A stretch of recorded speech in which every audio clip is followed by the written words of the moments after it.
बुलढाण्यात ट्रक मालक चालक संघटनेने आक्रमक पवित्रा घेतलाय। नव्या मोटर वाहन कायद्याविरोधात चालक आक्रमक झालेत। अपघात झाल्यानंतर दुसऱ्याच्या मृत्यूस कारणीभूत वाहन चालक घटनास्थळावरून पसार झाला तर त्याला वाहन चालकाला 10 लाख दंड आणि 10 वर्ष कारावास अशा शिक्षेची तरतूद नव्या कायद्यात आहे। या कायद्याच्या विरोधात बुलढाण्यातील जयस्तंभ चौकात रास्ता रोको आंदोलन करण्यात आले। मोटरसायकल आडवी लावून बस अडवण्याचा प्रयत्न यावेळी आंदोलकांनी केला। बुलढाणा पोलिसांनी घटनास्थळी पोहोचून आंदोलकांना ताब्यात घेतले। आम्ही काय मुद्दामून अपघात करतो, आम्ही निर्दयी आहोत का असा सवाल करीत आम्ही जर तुम्हाला देशभर फिरवू शकतो तर काहीही करू असा इशारा यावेळी ट्रक मालक चालक संघटनेच्या वतीने देण्यात आला। आजचं जे आंदोलन आहे हे केंद्र शासन सरकारने एक काळा कायदा अंमलात आणला।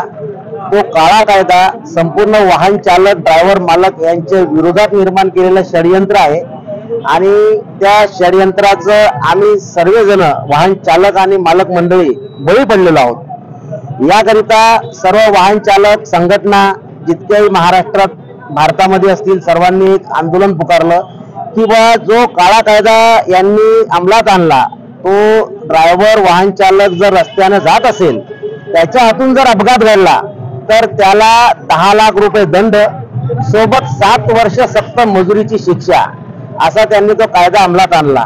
मला या दळभद्र्या केंद्र सरकारला हे सांगायचं आहे की बा तुम्ही या ड्रायव्हर लोकांचं काय पाहिलं? वाहन चालक असा कोणता निर्दयी वाहन चालक आहे की तो जाणून बुजून ऍक्सिडेंट करतो, स्वतःवरून ऍक्सिडेंट करतो, स्वतःहून कोणाला मारतो? असं निदर्शनात तुमच्या आतापर्यंत आला असेल तर आम्हाला एक उदाहरण दाखवा। आज रस्त्याने वाहन चालक चालत असताना स्वतःचा जीव मुठीत धरतोच, पण रस्त्याने चालणाऱ्या प्रत्येकाचा जीव सुद्धा तो मुठीत धरून चालतो वाहन। आणि वाहन चालत असताना त्याला काळजी असते आपल्या हातून कोणाचा दुखापत झाली नाही पाहिजे, अपघात झाला नाही पाहिजे, कोणाला इजा पोहोचली नाही पाहिजे, हे त्याचं आतोनात प्रत्येक गोष्टीवर लक्ष असतं आणि बारीक नजरेने तो वाहन चालवत असतो। साधं बेंडकीचं पिल्लू सुद्धा रस्त्याने चालत असलं तरी सुद्धा आमचा वाहन चालक त्याला वाचवण्याचा पुरेपूर प्रयत्न करतो। हे त्याचं प्रामाणिक ड्रायव्हिंग करण्याचं त्यावेळेस हे असतं, मत असतं आणि त्यानुसार तो करतो। आमची मागणी या सरकारला हीच आहे की आपण जो हा काळा कायदा अंमलात आणला हा त्वरित रद्द करावा।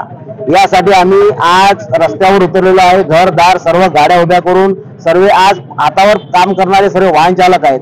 आज पोटा पाण्याचा विचार न करता ते रस्त्यावर उतरलेले आहेत। त्याकरता हा काळा कायदा त्वरित बंद करण्यात यावा यासाठी आम्ही सामोपचाराने आंदोलन करत आहोत। आज आमच्या आंदोलनाला सामोपचाराचं आज प्रकार आहे, उद्याला हा प्रकार तीव्र जर झाला तर याला जबाबदार सर्वस्वी शासन असेल। कारण आमचा अंतःकरणाचा अंत तुम्ही पाहू नका। आम्ही जर वाहन चालून तुम्हाला देशभर फिरू शकतो तर आम्ही तुम्हाला कुठल्या दराला नेऊ शकतो याची आम्ही वाहन चालक तुम्ही आमची कोणती प्रतिमा करू शकत नाही। याकरता आम्हाला सहकार्य करा आणि आमच्या या आंदोलनाला आपण सर्व मिळून पाठिंबा सुद्धा द्या आणि योग्य न्याय द्या हे आम्ही सर्वांना मान्य करतो। वाहन चालक युनियन